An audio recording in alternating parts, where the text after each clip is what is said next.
Ko te poukai te pou a ki ngi tāwhiao, hei oranga mō te pani, mō te pou aru, me te rawa kore. Maru wana te papa e ngā tī pare rau kawa no ngā pito o te motu. Ka kua te ngākau, ki te kite atu i tēnei iwi, puta no i te motu, kei konei a mātātua waka, kei konei a te taitoke rau, ko tau mai, ai rungi te reo karanga o te poukai. We've had a really busy year with huia motu and the waitangi and rātana regatta on Saturday and our poukai. So yeah, it's good to get to this point. He mea kawe mai te mauri o ngā poukai anō i kā whia moana me ana hui kōrero katoa.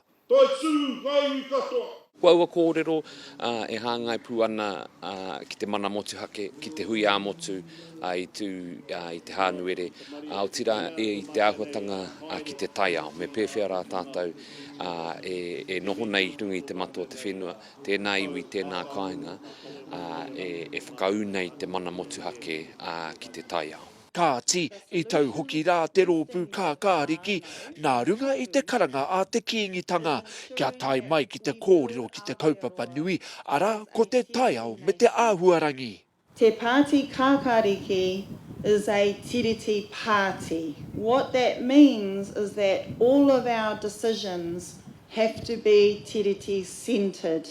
O mātou te whiwhi te honore nui, ki te whakamana i te kingitanga, nei rā tō mātou mihi ki te kingitanga katoa, ko tō mātou nei hiahia, ko tō mātou nei moimoia ki te whakamana i te kingitanga, ki te whakamana i te tiriti. He mihi nui ki a rātou i tai kaha mai i te rangi tonu nei, ki te whakamānoa i te kaupapa.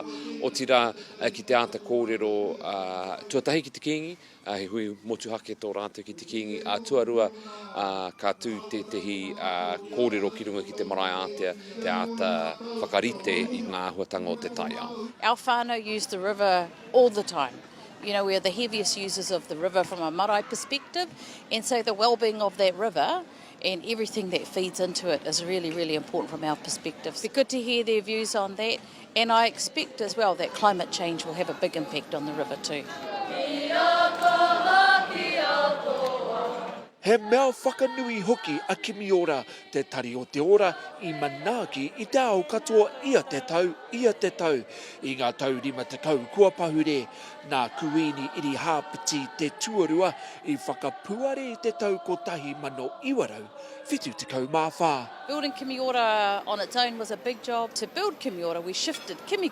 A two-storey whare got shifted around the marae and became a whare moi for many years. Today, it's a tribute to those whānau, the leaders of the time, who had the foresight to think about what do we need to get us through the next 50 years. Kimiora has served us really well, and in terms of the motu. E hihi no mātou ki te hui atu ki ngā pāti tōranga pū katoa, ko te hihi o te kingi, kia toia i rā kōrero katoa ki runga i te poukai, kia āhea i te marea, ki te kōrero tahi, ki te kōrero motu hake atu, ki nei o ngā pāti e whakahaere nei ngā hotanga katoa ki runga o Pōneke. Ai te marama o hune ka pōwhiri te kīngitanga, i te pāti reipa ki te poukai o Pōhara Marae, kei reira toi tū ai ngā kōrero tōranga pū nui o te wā. Herewini Waikato, Aukaha.